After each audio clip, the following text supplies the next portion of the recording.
selamat malam teman-teman semua. Shalom. Iya, senang sekali bisa ketemu di pertengahan bulan Desember. Desember.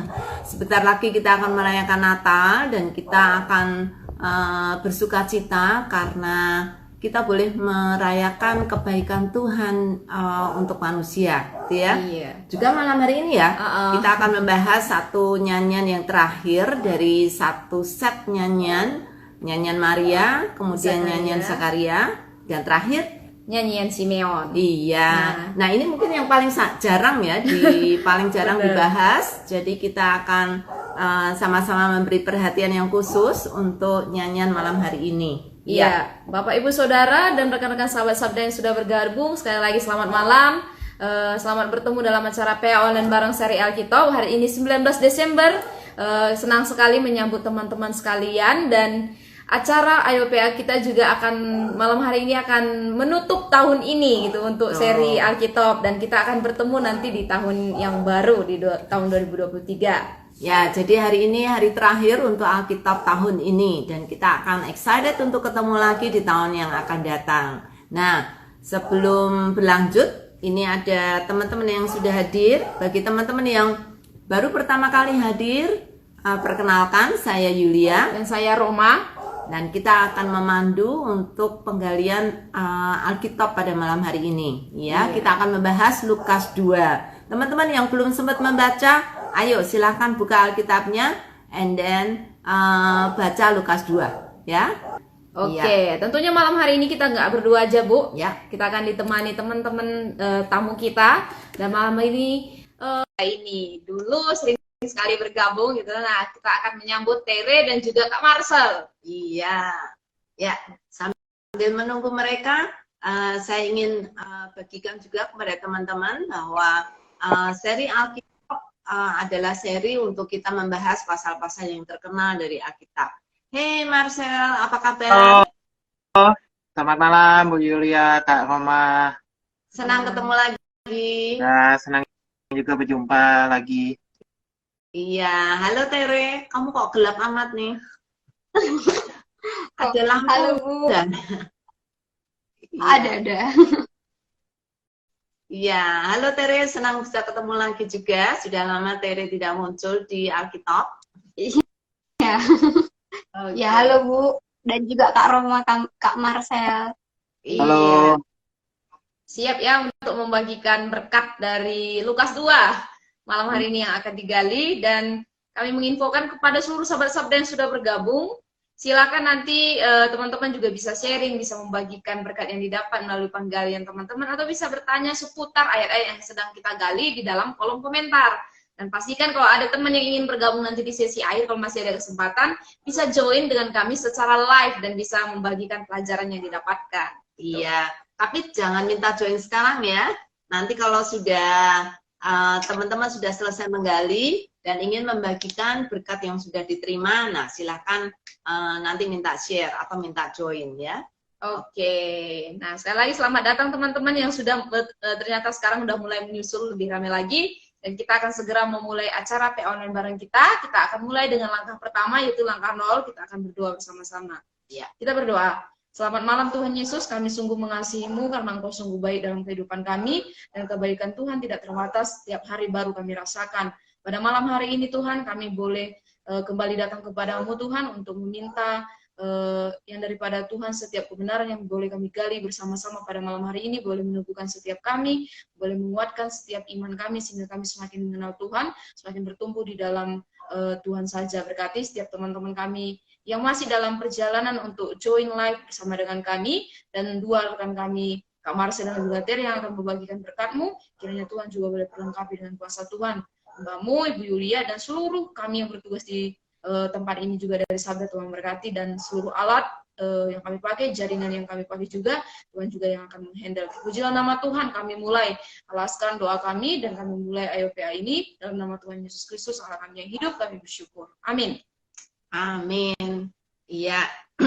Oke, sebelum kita akan masuk nanti dalam penggalian bersama dua rekan kita, alangkah lebih baik kita akan sharing sedikit tentang kitab Lukas. Ya.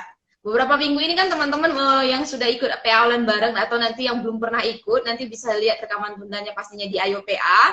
Kita sudah membahas dari Lukas 1 ya, itu tentang pujian Maria, pujian Zakaria, dan hari ini kita belajar tentang pujian Simeon. Nah, berbicara tentang Lukas, pasti banyak sekali keistimewaan dari Injil Lukas ini yang ditulis oleh Dr. Lukas sendiri. Dan salah satu keistimewaannya saat menceritakan tentang kelahiran Yesus.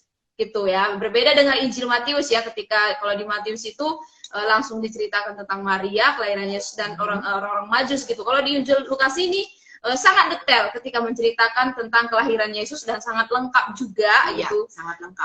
Bahkan sebelum kelahirannya Injil Lukas langsung mencatat tentang kelahiran Yohanes Pembaptis yang terjadi beberapa bulan sebelum kelahiran Yesus. Bahkan ada malaikat Gabriel juga yang ngomong ke beberapa orang, kepada Zakaria, kepada Maria, dan ada respon dari mereka yang didatangin oleh para malaikat sebagai pemberitahuan tentang kelahiran Yesus. Dan di pasal 2 akhirnya Yesus yang dijanjikan itu lahir. Jadi ada cerita kronologis yang sangat detail dan lengkap tentang kelahiran Yesus melalui Injil Lukas ini. Betul, itu salah satu keistimewaan dari Injil Lukas ketika menceritakan tentang kelahiran Yesus adalah konteks. Nah, itu Lukas sangat bagus sekali memberikan konteks yang sangat luas dan konteks yang dekat juga tentang kelahiran Kristus.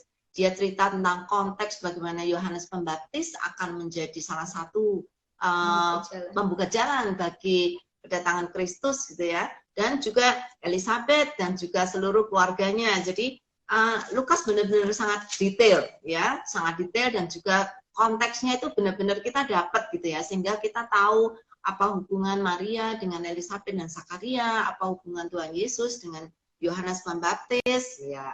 Iya, jadi sangat detail, lengkap, dan penuh dengan konteks yang kronologis gitu dari dua pasal pertama dari Injil Lukas di awal-awal. Nah, kalau berbicara tentang Injil Lukas, kita pasti mungkin teman-teman sudah belajar dan mengetahui bahwa Injil Lukas ini bertemakan tentang Kristus yang adalah juru selamat. Jadi Lukas memperkenalkan, atau fokus Lukas adalah Yesus adalah juru selamat dunia gitu ya. Makanya Lukas seringkali dengan gambaran umum ya, karena dia bukan orang Yahudi gitu ya. Jadi memperkenalkan Yesus bukan hanya untuk Yahudi saja, tetapi untuk seluruh umat manusia. Dia ada pasal-pasal yang mengikutinya. Pastinya di pasal 1 nanti teman-teman bisa lihat tentang bagaimana Kristus yang dinubuatkan itu yang akan menyelamatkan dunia. Bahkan di pasal 2 juga ya, Lukas 2 ayat 10 itu ya. Hari ini telah lahir juru selamat dunia di Kristus Tuhan di kota Daud. Jadi banyak sekali pasal-pasal di Injil Lukas ini dari 24 pasal yang menceritakan tentang fokus Kristus yang menyelamatkan umat manusia. Ya, ternyata Kristus bukan hanya datang untuk bangsa Israel, bukan hanya datang untuk orang Yahudi, tetapi untuk seluruh dunia. Nah, itu yang menjadi penekanan dari Lukas ya, sebagai orang yang bukan orang Yahudi. Dia tahu kepentingan yang luar biasa, bukan hanya untuk orang Yahudi, tapi juga untuk semua bangsa, termasuk dia. Iya, dari dengan demikian dari Injil Lukas ini kita bisa melihat kacamata bersama-sama secara orang umum yang bukan orang Yahudi, bahwa Kristus menggenapi rencana Allah untuk menyelamatkan seluruh bangsa, seluruh suku bangsa. Nah, selain itu juga Lukas itu sangat tepat di dalam memberikan detail sejarah. Nah, itu yang sangat istimewa juga dengan Lukas. Dia sangat perhatian sekali kapan waktunya, dan ini pemerintahan siapa, dan keadaan seperti apa. Jadi Lukas tuh sangat detail, bukan hanya orang-orang yang terlibat, tetapi juga tempat-tempat yang terlibat secara geografis. Dia juga memberikan gambaran tempat-tempat yang sangat luar biasa, gitu ya. Sehingga kita yang bukan orang di sana, gitu ya, kita bisa melihat seluruh lokasi dan juga seluruh pemerintahan yang ada di sana, dan bahkan custom atau budaya yang ada di sana, kita juga bisa melihat itu dengan sangat jelas di Injil Lukas. Iya, bahkan mudah dimengerti ya. Kalau minggu lalu Bu Yulia bilang bahasa Lukas ini walaupun mungkin dengan bahasa dia sebagai dokter yang berpendidikan, tetapi semua tulisannya mudah ditangkap oleh pembacanya gitu. Nah, malam hari ini kita belajar tentang Kitab Lukas, Injil Lukas pasal yang kedua yang berbicara tentang kelahiran dan kehidupan Yesus sebagai tokoh utama ya dari seluruh kitab, baik Perjanjian Lama dan juga Perjanjian Baru gitu. Nah, lebih lebih dalam, kita akan melihat Lukas pasal 2 ini bersama dengan dua guest kita yang sudah dengan siap dengan kacamatanya di sana. Iya, kita akan bersama-sama belajar dari Lukas pasal 2 bersama dengan Tere dan juga bersama Kak Marcel. Oke, sudah belajar dari Lukas pasal 2, sudah membacanya juga? Ya. Sudah. Berapa kali nih? Berkali-kali? Atau sudah biasa mendengar cerita tentang Tuhan Yesus every Natal? Setiap Natal lah ya pastinya. Tapi kalau membaca memang sudah beberapa kali sih, terutama untuk Lukas pasal 2 ini. Oke, nah di Lukas 2 ini ada berapa ayat nih yang teman-teman lihat dan ada berapa perikop juga nih di Lukas pasal 2 ini? Ini dari Tere dulu deh. Iya. Kalau di Lukas 2 ini saya melihat itu ada 52 ayat dan perikopnya itu ada 4. Bisa disebut Yang pertama judulnya?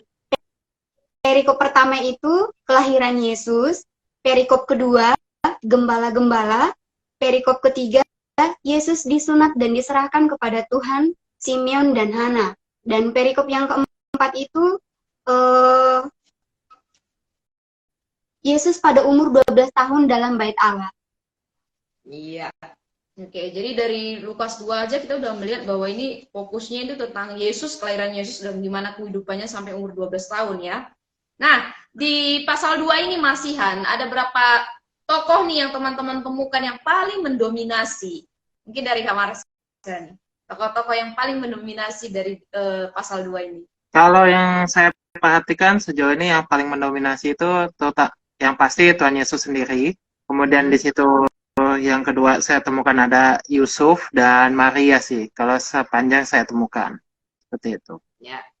Oke, ada tokoh lain lagi yang mendominasi yang ditemukan oleh Tere? Kalau saya lihatnya itu Roh Kudus. Ya. Terus juga Allah. Allah. Itu yang baru anak laki-laki, sebutan untuk anak laki-laki. Oke. Ya, Simeon juga ya. Simeon, Ya. Hana. Nah, Bahkan malaikat juga ya, dan serta gembala-gembala. gembala-gembala. Iya. Sayangnya gembala-gembala nggak disebut namanya ya. Iya, karena cukup banyak. Iya, para gembala-gembala juga disebutkan di Lukas pasal 2. Nah, mungkin teman-teman bisa cerita singkat saja gitu ke seluruh sahabat-sahabat yang hadir malam hari ini. Kejadian-kejadian apa nih yang terjadi di Lukas 2 dari 4 perikop yang dikatakan oleh Tere tadi? Mungkin balik ke Kak Marcel dulu deh. Kalau kejadian-kejadian yang menjadi highlight, kalau buat saya pribadi, saya menemukan tentang bagaimana tentang kelahiran Yesus sendiri, kemudian bagaimana gembala-gembala memang melihat tentang kelahiran Yesus dan bagaimana mukjizat di mana Yesus itu sebenarnya adalah penggambaran daripada nubuatan yang terjadi dari ribuan tahun sebelumnya, mungkin seperti itu. Nah, itu yang membuat saya sangat takjub sih dengan penulisan yang cukup detail dari kitab Lukas seperti ini. Ya, ya. Tuh. Oke. Ada lagi teman dari Tere? Setelah Yesus Ya, kalau lahir gitu, kejadian apa lagi yang mengikutinya? Pastinya ini waktu Yesus dibawa ke bait Allah untuk disunat gitu dan akhirnya bertemu dengan bertemu dengan Simeon dan Hana. Terus itu yang terakhir juga waktu Yesus pada umur 12 tahun dibawa oleh orang tuanya ke bait Allah kembali gitu. Ya, ini juga satu-satunya catatan ya yang Iya. ditulis oleh Lukas ya. Selain Injil yang lain, selain Injil Lukas tidak ada Injil lain yang menceritakan tentang masa kecil Tuhan Yesus. Ya, walaupun sebenarnya nggak detail dari umur 1 tahun sampai 12 tahun gitu, tapi paling tidak Alkitab menceritakan sampai umur 12 tahun bagaimana hidupnya yang tiap-tiap hari, tiap Paskah akan dibawa ke bait Allah gitu. Nah, secara umum nih kesan apa nih yang didapatkan dari Lukas 2, Ter? Iya, kalau secara umum saya untuk keseluruhan Lukas 2 itu saya melihat bahwa kelahiran Yesus Kristus itu membawa kebahagiaan gitu bagi banyak orang, bagi gembala-gembala, Simeon dan Hana gitu, bahkan juga malaikat gitu. Yang akhirnya itu yang membuat mereka itu juga tetap setia gitu, menantikan dan akan kehadiran Sang Mesias gitu. Makanya di sini saya lihat Lukas 2 ini ini berbicara tentang pengharapan gitu, pengharapan menantikan kelahiran Sang Mesias. Oke. Kak Marsha sepakat? Atau ada tambahan? Nah, sepakat sih. Ya. Oke. Iya, jadi kesan umumnya adalah kelahiran Yesus yang diikuti dengan tokoh-tokoh yang ada, yang mendapatkan juga sukacita dari kelahirannya. Nah, lebih jauh lagi kita akan menggali lebih dekat lagi dari ayat-ayat yang dipilih pada malam hari ini tadi. Jadi silakan sahabat Sabda yang sudah bergabung, silakan nanti bisa menggali dan kita akan bahas dari pasal 2 ayat 29 sampai 31. Teman-teman nanti bisa menuliskan di kolom komentar pelajaran yang didapatkan atau pertanyaan seputar dari penggalian Tere dan juga Kak Marcel. Nah, kalau kita lihat di Lukas pasal 2 ayat 29 sampai 31, firman Tuhan berkata di situ, "Sekarang Tuhan, biarkanlah hambamu ini pergi dalam damai sejahtera, sesuai dengan firman-Mu, sebab mataku telah melihat keselamatan yang daripadamu, yang telah Kau sediakan di hadapan segala bangsa." Nah, ini 3 ayat pertama yang akan kita gali nih. Oke. Kalau kita melihat penggalian ini tentang nyanyian Simeon, kita perlu tahu dulu siapa itu Simeon. Mungkin teman-teman bisa ceritakan yang teman-teman ketahui tentang siapa itu Simeon dan bisa dilihat dari konteks ayat-ayat sebelumnya. Silakan mungkin dari Tere. Iya. Kalau ditanya siapa itu Simeon, saya akan langsung ini sih, membaca yang ke ayat 25 gitu. Di sana dijelaskan Simeon itu adalah seorang dari Yerusalem gitu. Ia seorang yang benar dan saleh yang menantikan penghiburan bagi Israel gitu. Dan Roh Kudus ada di atasnya. Sebenarnya Lukas sendiri nggak banyak menggambarkan tentang gimana Simeon itu gitu. Tapi dia itu berfokus kepada spiritualitas dari Simeon itu sendiri. Dan di sini dikatakan dia orang yang benar dan saleh dan yang selalu menantikan penghiburan bagi Israel, dan Roh Kudus ada di atasnya. Oke. Dan kemungkinan besar juga dia sudah tua. Iya. Dari mana kira-kira tahu ya? Dari mana Tere tahu kalau dia sudah tua? Atau mungkin Marcel? Kalau saya sih berpendapat soal Simeon itu memang sudah berusia, karena kan kalau saya perhatikan dari ayat ke-25, 26, terutama 26 ya, kepadanya telah dinyatakan oleh Roh Kudus bahwa ia tidak akan mati sebelum ia melihat Mesias. Berarti memang secara usia, kalau saya berpendapat, memang secara usia memang dia sudah cukup senior ya. Dan pastinya bukan sekali dua kali dia membaca Alkitab di zaman itu yang cuma berisi perjanjian lama, dari Kejadian sampai Maleakhi. Dan buat saya ini sesuatu yang menarik sih, seperti itu. Iya, betul ya. Iya, nggak mungkin kalau dia seorang muda akan bilang sebelum mati kamu akan melihat. Iya. Jadi dia seorang yang rendah hati dengan tekun menantikan tentang penghiburan yang akan didapatkan bagi bangsa Israel. Dan ini di momen dia yang sudah tua, usia lanjut, dia tetap menantikan itu semua. Nah, disinilah Simeon memberikan pujiannya, yang dikatakan setelah dia melihat, ya biarkanlah hambamu ini pergi dalam damai sejahtera sesuai dengan firman-Mu. Nah, mungkin ke Kak Marcel nih, apa maksudnya di sini pergi dalam damai sejahtera? Ya, kalau dari saya yang saya tangkap dari ini, dia ini sangat-sangat menantikan ya penggenapan dari kitab yang sebelumnya yang disampaikan bahwa tentang adanya seorang Mesias yang akan menyelamatkan. Nah, itu buat saya, dia menggambarkan bahwa dia sangat merindukan sekali tentang Mesias itu. Dan setelah dia melihat itu, dia sangat bersuka cita, dia begitu bahagia, dan pada akhirnya dia rela untuk, ya sudahlah, ini sudah waktunya saya untuk berpulang, seperti itu. Jadi pergi ini bukan pergi kemana gitu ya. Pergi berlibur. Tetapi pergi ke rumah Bapa. Iya.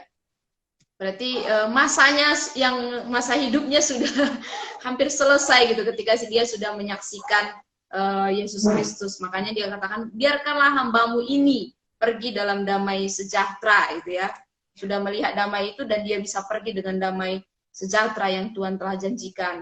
Nah, masih di ayat itu dikatakan sesuai dengan firman-Mu. Ini apa nih maksudnya di sana? Firman yang mana ini maksudnya? Silakan, masih kamu saja. Ya, kalau saya melihat, kalau saya percaya sih, ini kan berbicara salah satunya, dia dari seorang keturunan Yahudi ya. Dan pastinya dia sangat mempelajari dari semua kitab yang dari masa itu yang memang salah satunya menggambarkan tentang Mesias. Dan kalau saya mencoba membayangkan posisi saya di Simeon, saya percaya dia banyak membaca kitab-kitab para nabi, yang pada akhirnya juga menyatakan tentang Mesias itu sendiri, gitu.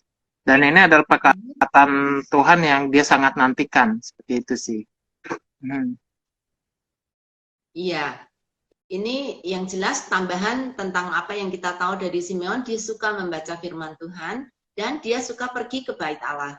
Artinya hidupnya sudah sungguh-sungguh menantikan dan dia tahu arti hidupnya sehingga ketika mendekati masa-masa di mana dia akan bertemu dengan Tuhan, dia semakin sering dia pergi ke bait Allah gitu ya. Jadi persekutuan dia dengan Tuhan kelihatan sekali dari ibadah dia. Kedekatan dia dengan firman-Nya. Itu tambahan lagi dari yang kita tahu tentang Simeon ya.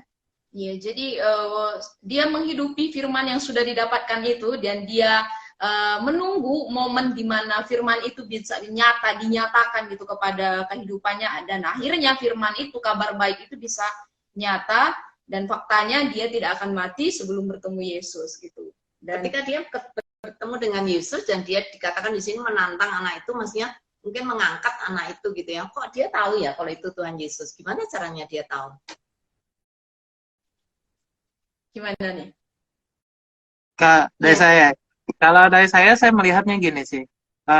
Ini adalah sebuah bentuk keakraban ya. Jadi Simeon ini dia begitu akrab dengan firman Tuhan, tiap hari mungkin dia membaca dan dia bersekutu dengan Tuhan. Dan sampai dikatakan sampai Roh Kudus yang memberitahu. Buat saya sih, ya ini seharusnya adalah gambaran setiap kita sebagai orang percaya. Kita harusnya begitu intim dengan firman, bahkan dengan Roh Kudus sendiri yang adalah pribadi Allah, yang membuat kita juga bisa dibukakan hal-hal yang ada di dalam firman Tuhan sendiri, misteri-misteri yang disimpan oleh firman Tuhan buat kehidupan kita. Seperti itu sih. Iya, betul. Karena kedekatan dia dengan Tuhan, maka dia merasakan ya, sungguh-sungguh merasakan, bukan hanya melihat secara fisik, tetapi secara rohani dia bisa merasakan. Saya yakin di dalam kehidupan orang Kristen, ketika kita bertemu dengan orang yang dekat dengan Tuhan, kita juga akan pasti merasa gitu ya. Kita tahu karena roh kita dan roh dia gitu ya saling berbicara dan saling tarik menarik gitu ya, seperti magnet. Ketika kita dekat, orang-orang yang dekat dengan Tuhan bertemu dengan orang yang juga dekat dengan Tuhan, orang yang sudah ada di dalam Tuhan, pasti ada rasa ketertarikan ya. Iya. Apalagi dengan Tuhan Yesus pasti jauh lebih kuat gitu ya. Sudah pasti. Karena lagi-lagi juga di sisi lain adalah Roh Kudus sendiri yang menyatakan bahwa dia tidak akan mati sebelum menggendong atau mengangkat bayi Yesus gitu. Dan ketika dia berada di bait Allah bertemu dengan bayi Yesus, akhirnya Roh itu juga yang mengarahkan dia untuk bisa bertemu dengan Yesus. Gitu. Bukan secara kebetulan dia bisa bertemu, atau bukan sesuatu yang sudah sudah kayaknya diskenariokan akan ketemu gitu. Tapi ini benar-benar tuntunan Allah melalui Roh Kudus. Nah, masih di ayat ini dengan nyanyiannya dikatakan, sebab mataku telah melihat keselamatan yang daripadamu. Apa nih yang dilihat Simeon terkait keselamatan yang dimaksud? Iya, kalau keselamatan yang dimaksud di situ kan, yaitu karena kan sebelumnya juga udah dinubuatkan gitu, akan ada seorang anak yang akan menyelamatkan gitu. Jadi yang aku lihat di sini, keselamatan yang dimaksud itu adalah keselamatan yang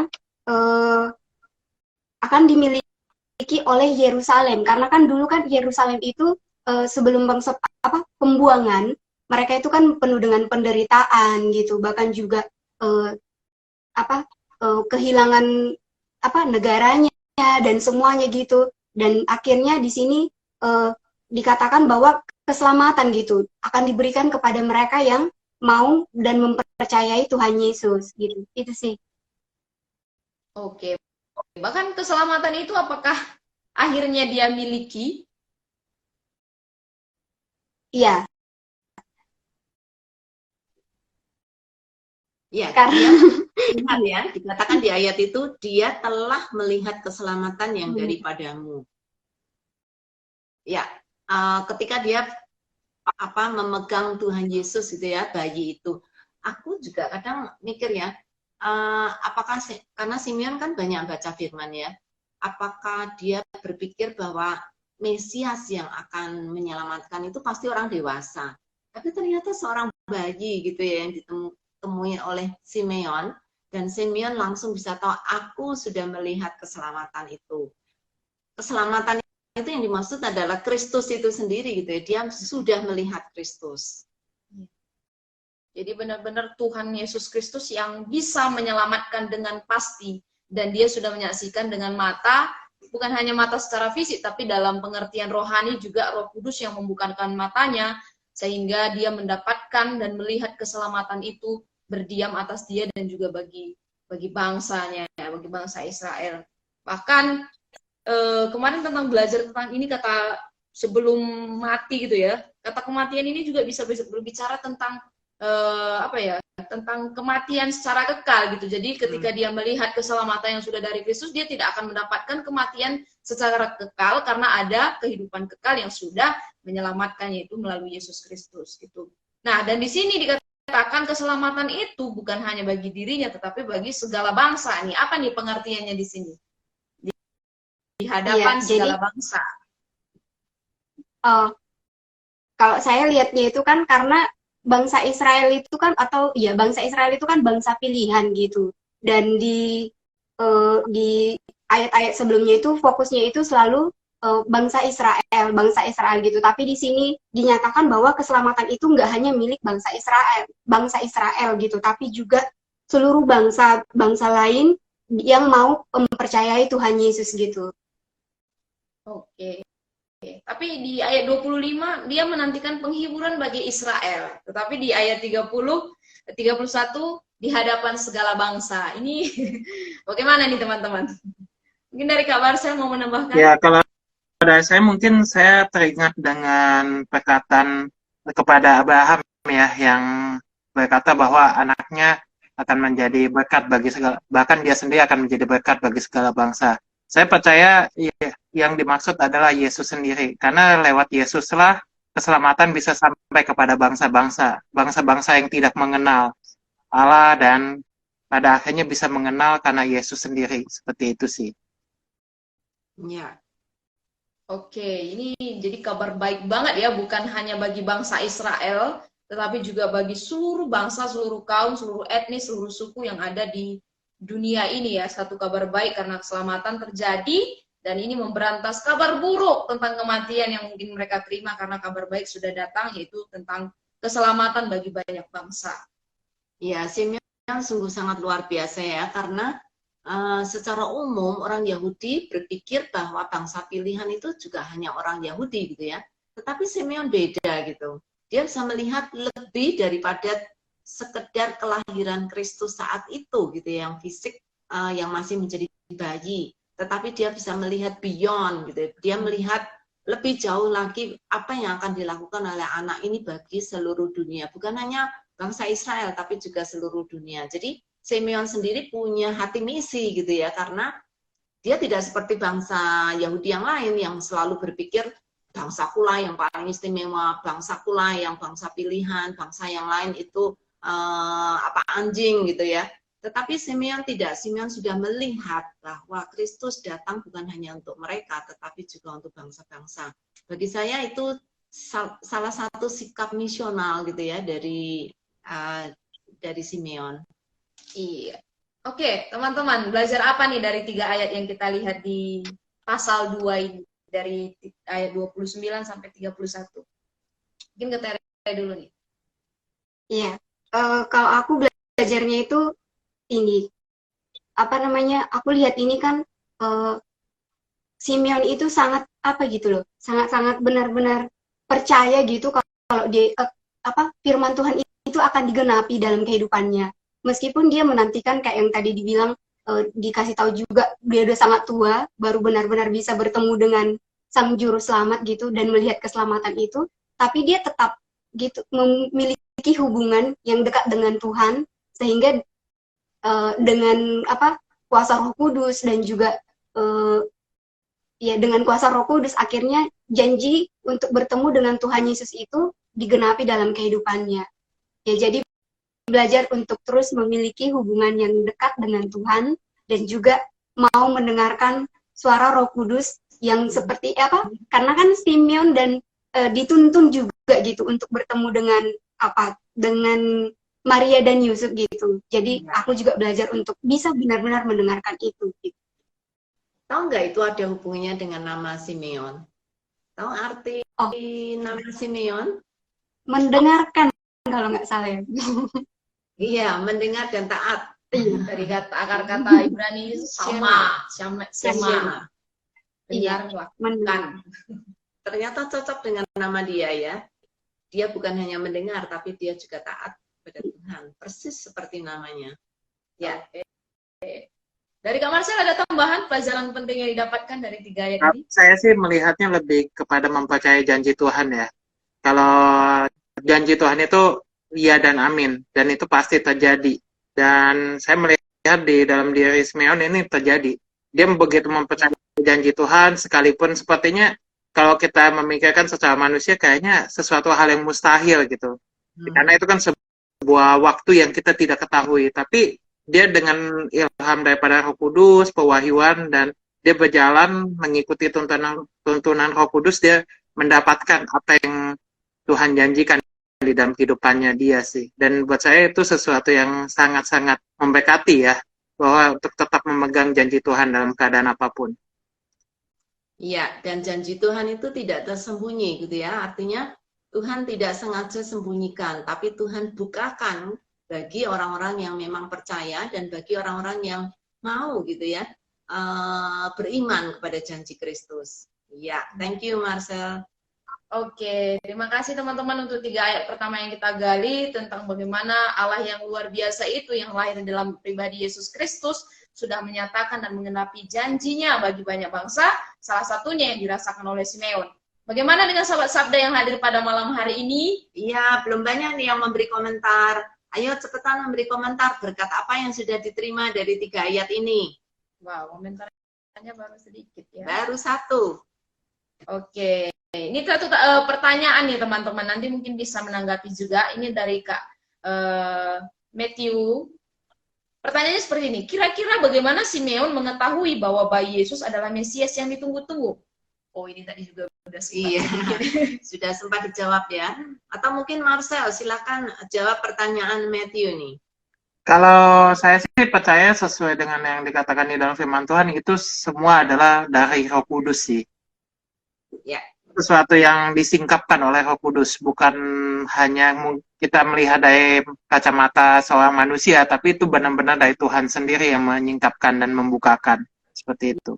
Ya, bahkan Simeon datang ke bait Allah pas pada saat Yusuf dan Maria membawa Yesus pun saya yakin itu karena tuntunan Roh Kudus ya. Oke.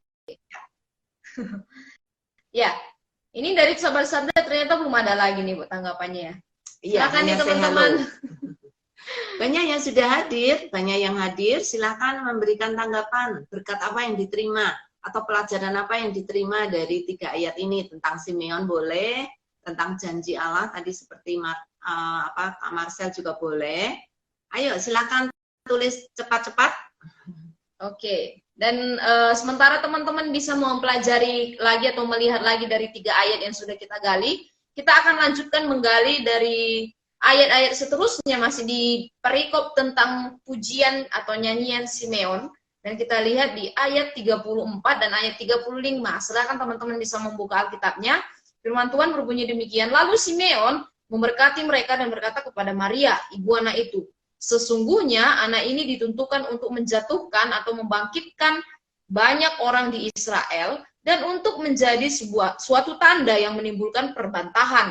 Dan suatu pedang akan menembus jiwamu sendiri, supaya menjadi nyata pikiran hati banyak orang. Wow, ayat yang luar biasa nih. Nah, saya akan kembali kepada teman-teman.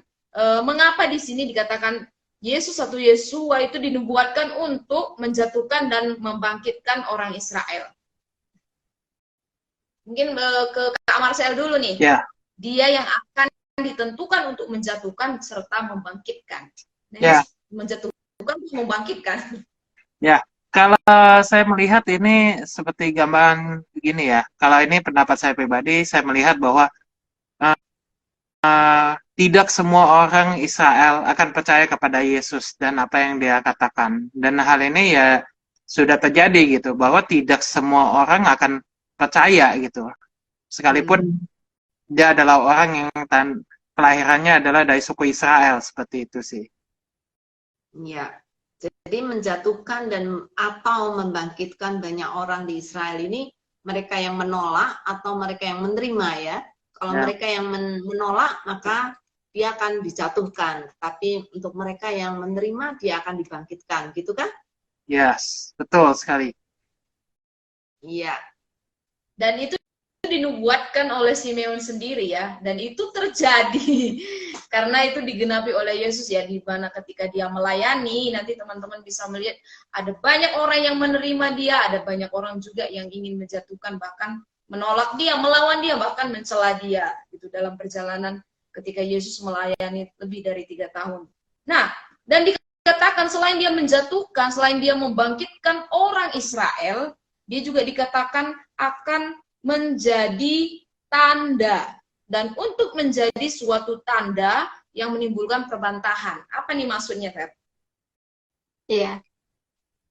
Ini nubuatan juga gitu, karena ini menggambarkan kalau akan ada orang yang menentang atau melawan Tuhan Yesus gitu, atau ajaran-ajaran yang akan disampaikan gitu. Dan kalau kita lihat dan kita lanjut baca dari pasal ini kan benar-benar gitu, selama pelayanan Tuhan Yesus itu banyak orang yang memusuhinya gitu, bahkan juga melawan dia ketika Tuhan Yesus menyampaikan kebenaran firman Tuhan gitu. Jadi tanda itu artinya apa? Tanda yang mana nih? Tanda perbantahan itu, Bu. Jadi tanda orang-orang akan melawan dan nggak setuju dengan apa yang dikatakan Tuhan. Marcel setuju kan? Kalau saya sih melihatnya, kalau untuk tanda ini ya, kalau saya melihat ini, saya teringat dengan setiap mukjizat, bahkan pengajaran Yesus yang tidak semua orang percayai. Bahkan ada orang yang percaya, bahkan akan saling bertentangan dengan orang yang tidak mempercayai, seperti itu. Jadi di situ nubuatan ini digenapi, yaitu perbantahan terjadi, seperti itu. Iya. Jadi tidak akan ada yang di tengah ya. Ya. Tidak ada yang kalau betul terima ya dia akan pasti menerima dan melihat tanda itu. Tetapi kalau dia menolak, maka akan jelas dia akan menolak gitu ya. Jadi tidak ada yang akan berdiri di tengah-tengah mau memilih dua-duanya. Pasti ya, salah satu di antaranya, dan Kristus menjadi perbantahan karena itu ya. Iya. Oke. Ternyata itu kelihatan juga ketika Yesus melayani ya. Ada banyak orang yang menolak, ada orang yang menerima, dan ketika menerima ya tenanan ikut Tuhan, dengan setia juga ikut Tuhan. Yang menolak dengan rame-rame ingin menjatuhkan, bahkan ingin membunuh Tuhan gitu. Jadi ini jadi bahan perbantahan karena Kristus yang menjatuhkan dan membangkitkan orang Israel, dan itulah tandanya. Dan itu diakui oleh Yesus sendiri, karena Yesus berkata bahkan di dalam keluarga antara orang tua dan anak gitu ya, itu juga akan terjadi perbantahan kalau mereka orang yang percaya dan yang tidak percaya. Iya, seperti ayat yang saya baru baca tadi. Oke. Nah, masih di ayat ini dikatakan juga ya, di ayat 35, dan suatu pedang akan menembus jiwamu sendiri. Apa nih artinya kata pedang dan kaitannya dengan terbukanya pikiran hati banyak orang? Katanya kan supaya menjadi nyata pikiran hati banyak orang. Apa nih maksudnya, teman-teman? Mungkin dari Kak Marcel dulu. Ya, kalau mungkin sebelum itu dijawab, ini Simeon berbicara kepada siapa? Ya. Kepada mungkin. Gimana? Oh, gimana Tere? Berbicara kepada siapa? Maria, dan kepada Maria, Bu. Kepada Maria. Iya, Iya. betul. Nanti ada jiwamu, berarti kepada jiwa Maria. Oke, silakan Iya. Marcel. Dijawab tadi pertanyaannya. Ya, kalau saya melihat kata suatu pedang ini seperti saya teringat dia tentang waktu penyalipannya Tuhan Yesus sendiri. Dan di saat itu kan bisa dibilang bagaimana sih perasaan seorang ibu melihat anaknya yang dilahirkan itu disalibkan, menderita. Wah, itu pasti benar-benar menyakitkan hati ya, merobek jiwa seperti Ya. itu. Dan buat saya ini adalah sebuah hal yang sangat-sangat digenapi gitu tentang nubuatan ini, dan terutama secara spesifik kepada Maria seperti itu. Ya. Oke. Dari Tere? Iya. Kalau aku ketika disampaikan ini seperti ya nubuatan bahwa Maria itu akan mengalami penderitaan gitu. Jadi melalui Simeon Tuhan menyampaikan kalau kehidupan Maria tidak akan mulus gitu ketika bayi Yesus atau ketika ia membesarkan Tuhan Yesus gitu, karena kan di pelayanannya nanti juga gitu dia kan mengalami penderitaan, melihat Yesus menderita, bahkan melihat Yesus juga dicambuk dan bahkan disalibkan gitu. Jadi ini seperti hal yang disampaikan ke Maria, hal yang dialaminya itu adalah penderitaan. Iya. Ya, betul. Seorang ibu yang melihat anaknya dihukum mati gitu ya, di atas kayu salib apalagi gitu ya. Hukuman yang paling kejam yang pernah dialami oleh manusia, dan Maria melihat dan Maria ada di sana. Jadi sebenarnya Simeon ini sudah mempersiapkan Maria sejak awal ya. Iya. Ya. Dan dikatakan Maria menyimpan ini di dalam hatinya ya. Banyak sekali hal-hal yang dia simpan dari orang-orang yang berkata kepada dia. Jadi Roh Kudus sendiri sudah mempersiapkan dia dan sudah menolong dia untuk punya mentalitas yang kuat gitu untuk melihat apa yang akan nanti terjadi. Dan mungkin bukan hanya melihat anaknya mati, tapi melihat anak Allah gitu ya, yang rela berkorban mati untuk seluruh umat manusia. Wow, hebat sekali ya. Bahkan dikatakan kita tadi berbicara bahwa ini satu nubuatan yang dinubuatkan oleh Simeon, tetapi di ayat 34 di dalam nubuatan itu juga ada berkat gitu. Lalu Simeon memberkati mereka dan berkata kepada Maria gitu. Ada berkat yang mengikuti bagaimana kehidupan Maria nanti di sela-sela Yesus menjalani hari-harinya sampai dia dijatuhi hukuman. Maria sudah mendapatkan tentang nubuatan itu beserta berkat yang akan mengikutinya. Dan itu satu berkat. Menurut saya ini selain nubuatan ini juga berkat tersendiri untuk kehidupan Maria gitu. Nah, pelajaran apa nih dari dua ayat ini yang teman-teman dapatkan? Ya. Marcel dulu. Ya, kalau dari saya sih, saya melihat ini ya, bagaimana seorang yang disebut seorang Kristen, dia perlu berfokus kepada apa yang Tuhan Yesus lakukan. Dan lewat kehidupan Tuhan Yesus, itulah yang seharusnya menjadi teladan dan menjadi pusat atau fokus daripada seorang Kristen sesungguhnya. Jadi bukan hanya sekedar cuma mungkin setiap minggu duduk, tapi dia harus menjadikan Kristus sebagai pusat di dalam kehidupannya. Dia memiliki persekutuan yang intim dengan Tuhan lewat firman, lewat doa setiap hari, dan bukan hanya itu, dia menghidupi. Seperti itu. Oke, dari Tere gimana? Ya, kalau dari ayat ini saya semakin belajar kalau hidupku ini adalah alatnya Tuhan gitu.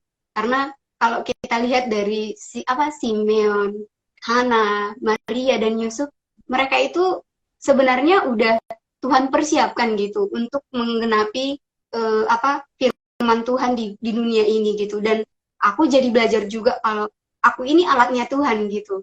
Aku sudah dipersiapkan untuk melayani Dia. Aku dipersiapkan untuk menggenapi janjinya Tuhan di dunia ini supaya Matius yang supaya Injil itu boleh tersampaikan sampai ke seluruh bumi gitu. Ya menyadari kalau kita ini alat gitu. Itu sih. Iya. Oke, nah kita masuk ke aplikasi pada malam hari ini ya. Kita sudah mempelajari tentang nyanyian, pujian, dan berkat, bahkan nubuatan dari Simeon. Pelajaran yang Tere dan juga Kak Marcel dapatkan sehubungan dengan Natal di tahun ini ya. Berbicara pasti berkaitan dengan Natal yang kita adakan selama bulan Desember ini nih. Apa nih yang teman-teman pelajari dan yang akan diaplikasikan malam hari? Sebelum aplikasi, boleh nggak baca tanggapan dari teman-teman yang sehubungan dengan Simeon ini tadi ya, dengan ayat-ayat yang terakhir tadi 34, 35. Ini ada tanggapan dari Ling Budi, Ibu Ling, belajar dari ketekunan dan kesetiaan Simeon. Ya, ketekunan untuk menunggu ya Bu ya, menunggu janji dari Allah. Kesetiaan Simeon untuk terus dengar-dengaran akan firman Tuhan.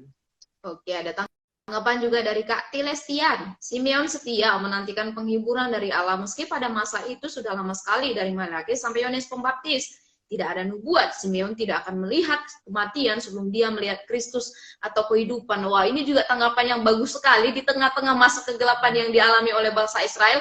Ternyata ada orang yang benar dan ada orang yang saleh yang tetap setia menekuni tentang janji yang akan digenapi oleh Mesias. Dan dia mendapatkan anugerah itu. Amin. Ya, tanggapan dari Kak Margo, nubuat Simeon di ayat 35 terkait sebilah padung menembus jiwamu. Sebilah pedang. Sebilah pedang menembus hatimu. Ini apakah ada kaitannya dengan penderitaan Yesus yang membuat sedih hati Maria ibunya atau seperti apa? Nah, teman-teman bisa membantu Kak Margo nih untuk menjawab. Ya. Tadi sebenarnya Kak Marcel sudah menjawab ya, mungkin bisa diulang lagi Kak Marcel supaya Kak Margo lebih jelas. Ya, kalau saya sih melihatnya kembali tentang pedang itu seperti gambaran nubuatan bahwa penderitaan daripada Yesus itu akan merobek perasaan seorang ibu, seorang Maria yang menjadi ibu daripada Yesus sih, seperti itu. Oke. Ya, jadi cukup menjawab ya Kak Margo ya. Ini sangat berkaitan juga dengan, ya pasti dengan kehidupan Maria ketika nanti anaknya juga mengalami penderitaan yang dialami oleh Yesus sendiri. Ya, ini ada tanggapan dari Bu Deborah. Pedang ini juga menggambarkan firman Tuhan. Betul nggak? Yang menembus sampai ke jiwa, Yesus adalah firman yang menjadi daging. Maksud saya, kata pedang mengingatkan saya juga akan firman Tuhan. Iya, ada. Pedang memang punya maksud atau punya makna ganda ya, punya makna beberapa makna di dalam Alkitab. Salah satunya memang adalah firman Tuhan. Tapi dalam konteks ini kemungkinan bukan ya, kemungkinan bukan. Tapi pedang yang menembus ke dalam hati maknanya sangat menyakitkan sekali gitu ya. Tadi apa yang dikatakan Kak Marcel, saya kemungkinan lebih setuju itu gitu ya. Bahwa nanti Maria hatinya akan terobek-robek gitu ya, melihat anaknya mati di atas kayu salib. Orang tua melihat anaknya mati itu bukan sesuatu yang wajar. Yang wajar itu anak melihat orang tua mati gitu ya. Tetapi orang tua melihat anak mati itu sesuatu yang tidak wajar, dan itu sangat menyakitkan, apalagi kematian yang tidak wajar gitu ya, dibunuh. Oke. Ya, thank you Kak Deborah, dan ayo teman-teman kasih komentar lagi dong ya. Oke, kita akan aplikasi dulu ya. Iya, silakan dari Kak Marcel dulu. Ya, kalau dikaitkan dengan Natal, kalau saya melihat ini aplikasi dalam kehidupan saya pribadi adalah bagaimana saya perlu bersuka cita, perlu benar-benar bersyukur tentang apa yang Tuhan sudah lakukan. Ya, Tuhan Yesus itu dia turun ke dunia dengan sebuah hal penderitaan, kalau saya bilang. Dia tahu dia bakal menderita, bahkan penderitaan itu dimulai saat dia lahir ke dalam dunia ini. Dia perlu mengosongkan dirinya, lepas dari setiap kemuliaan yang mengelilingi dia, dan dia mengosongkan dirinya, bahkan bukan hanya itu. Dia lahir di palungan, bahkan dia taat di dalam kehidupannya sampai kematiannya dan kebangkitannya, seperti itu. Iya, ini seperti, ingat nggak? Iya, beberapa waktu yang lalu ya, ketika kita mulai membahas kelahiran Yesus, dia lahir untuk mati. Iya. Oke. Tapi kemarin saya lupa siapa yang memberi ini ya, Vindi atau siapa. Wow, ternyata kita bersukacita melihat kelahiran Yesus, tapi sebenarnya kita sedang menunggu kematian dia juga ya. Jadi sukacita kita kadang-kadang perlu hati-hati ya, sukacita yang seperti apa? Ya. Oke. Dari Tere bagaimana nih, Ter? Ya, kalau aku aplikasinya di hari Natal ini mengambil waktu untuk bisa gitu bersyukur kepada Tuhan karena udah lahir ke dunia ini, dan juga sama yang dibilang Bu Yulia tadi juga apa berterima kasih juga karena udah menyelamatkan kita gitu. Karena ya ini kalau melihat kan dari yang pembahasan kita ini gimana mereka menantikan gitu, sedangkan kita sekarang udah bisa merasakan keselamatan itu gitu. Kita udah menerima keselamatan itu gitu. Nah, waktunya kalau untuk saya sendiri bersyukur supaya suatu saat dan kalau bisa membagikannya juga ke orang lain. Ya, persis seperti yang tadi Tere juga katakan, menjadi alat bagi dia ya. Iya. Jadi bukan hanya diselamatkan dan menunggu sampai Tuhan panggil kita naik ke surga, tetapi sementara kita masih menunggu di dunia, kita menjadi alatnya yang terbaik ya. Oke, thank you Tere, Kak Marcel, dan belum ada tanggapan lain dari teman-teman. Apakah ada dari teman-teman yang hadir malam hari ini mau join secara live dan membagikan pelajarannya ke kita? Sudah nggak ada nih. Sudah nggak ada ya? Iya, tapi masih ada kesempatan. Jadi ini siapa saja yang hadir hari ini? Ada Bu Brenda, kemudian ada Cika, kemudian ada Ibu Nancy Gerungan. Ayo silakan. Apakah mau ingin Nah, ada join? Bu Brenda nih Bu di sini Bu. Ada Ibu Lani juga. Mau nggak Ibu kita invite? Coba kita invite. Kita invite ya, Ibu Nancy boleh. Atau Ibu Lani, Ibu Ling, atau yang lain ada juga ini, Ibu Bennett.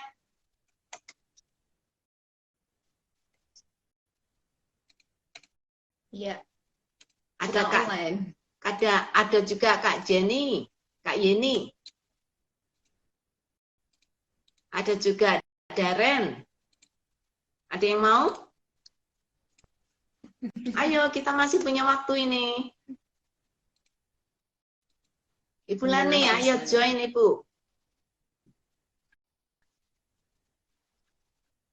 Ya, ini Kak Marcel dan Tere, ini sementara menunggu kalau ada yang ingin join bersama dengan kita membagikan berkatnya.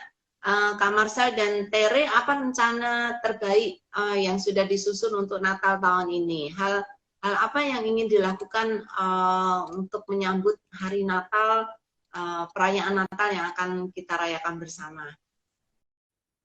Ya, kalau saya pribadi, saya ingin mengambil waktu sih buat keluarga saya kan.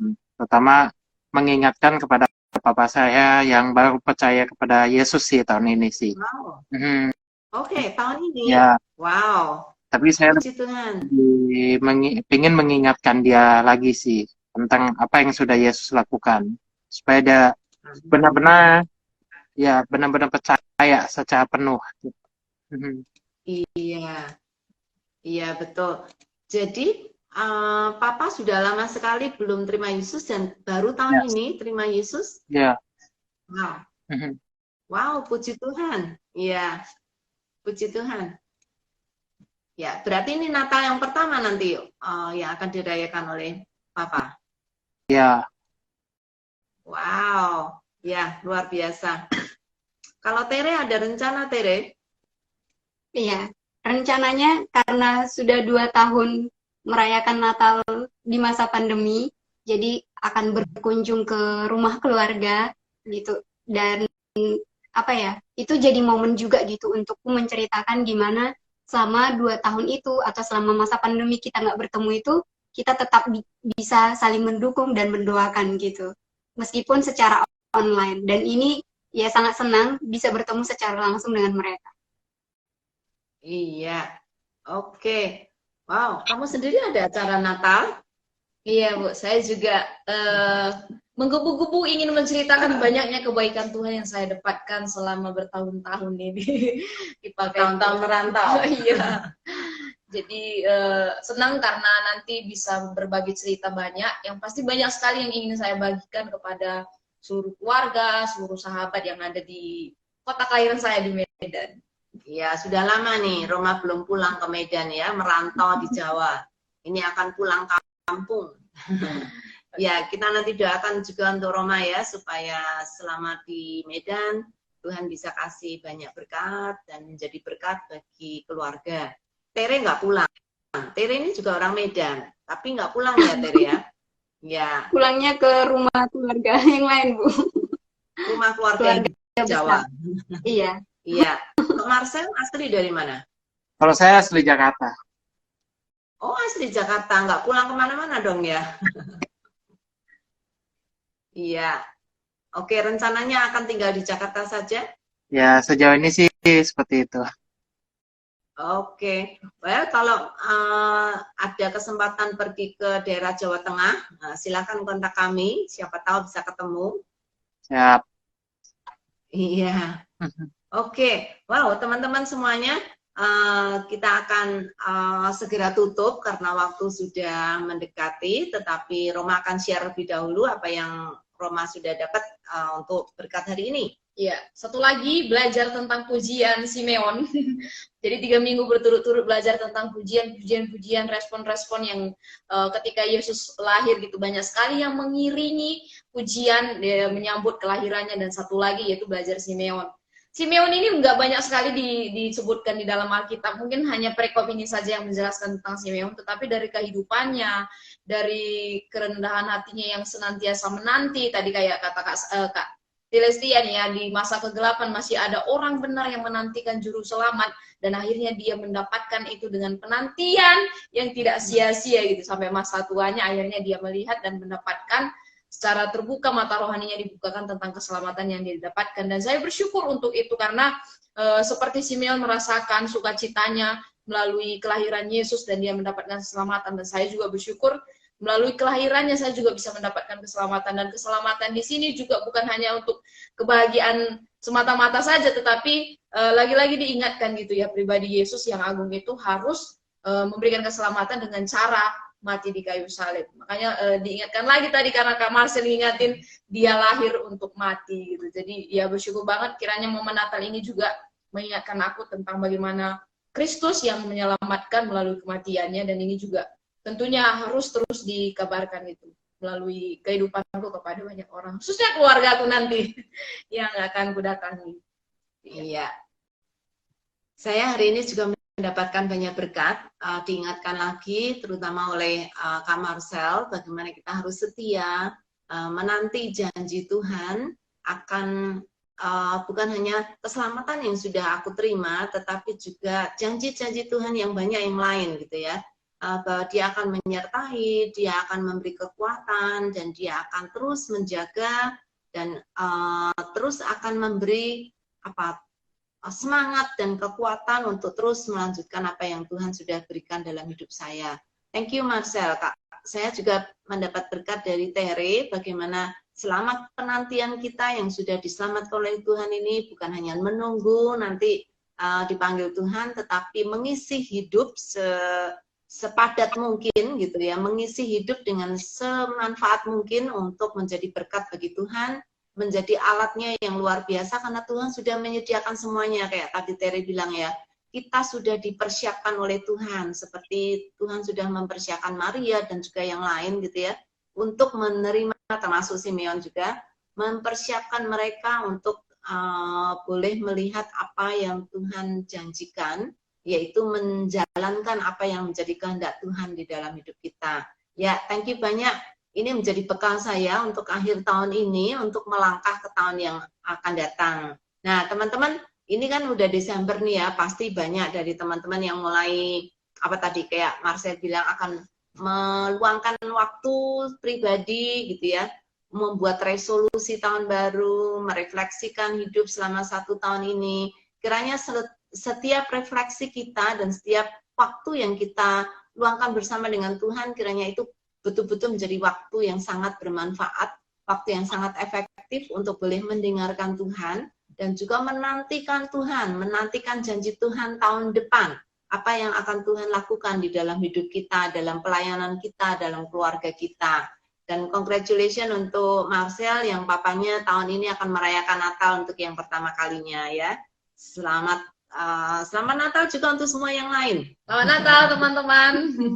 Iya. Oke, terima kasih teman-teman. Selamat Natal Bu Brenda. Bu Brenda baru katakan selamat Natal teman-teman semua. Selamat Natal. Iya. Dan kita akan tutup acara AYOPA kita malam hari ini dalam doa. Nanti saya minta kesediaan kembali Kak Marcel ya, bisa menutup kita dalam doa. Oke, baik. Mari kita berdoa. Bapa, kami mengucap syukur Tuhan oleh karena kasih-Mu Tuhan yang hari ini Tuhan kami sudah boleh mengerti Tuhan bahwa Engkau mengutus Yesus anak-Mu yang tunggal ke dalam dunia Tuhan untuk menjadi Tuhan berita Injil Tuhan bagi kami semua Tuhan, di mana kehidupan dan kematian bahkan kebangkitan Yesus Tuhan menjadi kabar baik bagi setiap kami Tuhan. Dan kami percaya Tuhan lewat firman-Mu, lewat setiap apa yang Yesus lakukan di dalam kehidupannya Tuhan, kami mau juga menyampaikan kabar baik ini, kasih ini kepada setiap orang di sekitar kami, sebab Injil adalah kekuatan Allah yang menyelamatkan. Dan kami mau menutup tahun ini dengan ucapan syukur, dan setiap apapun yang kami lakukan tahun depan Tuhan, kami serahkan semuanya ke dalam tangan kuasa-Mu. Kau yang memimpin, Kau yang menetapkan setiap apapun yang Kau inginkan Tuhan terjadi Tuhan. Terima kasih, di dalam satu nama kami sudah mengucap syukur dan berdoa. Dalam nama Yesus Kristus kami sudah berdoa. Amin. Amin. Thank you. Ini ada ucapan juga dari Kak Margo. Terima kasih sharingnya Kak Marcel dan juga Kak Tere. Selamat membagikan sukacita Natal. Juga ada dari Ibu Deborah. Puji Tuhan Kak Marcel. Dan happy mudik untuk Kak Roma. Masih ada Bu dari Bu Nancy nih. Oh ya, Selamat Natal semua. selamat Natal.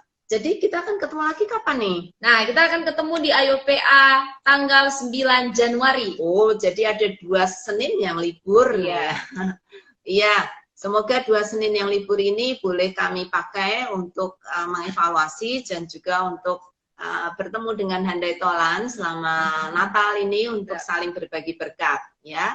Oke, terima kasih teman-teman. Selamat Natal. Kami pamit undur diri. Salam AYOPA. Sampai ketemu tanggal 9. Salam AYOPA.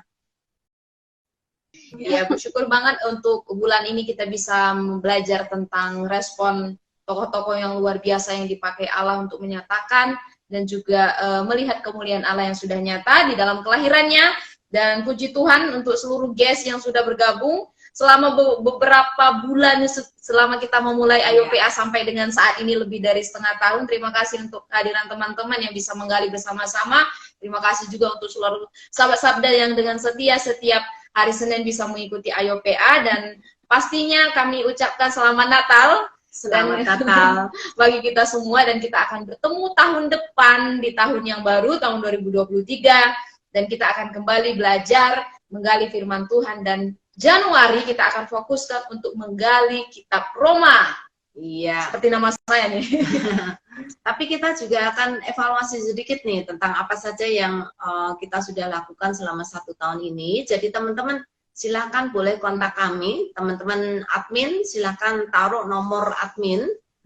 Kalau teman-teman ada usulan atau ada masukan, juga kritik juga boleh gitu ya untuk acara Alkitab ini, silakan.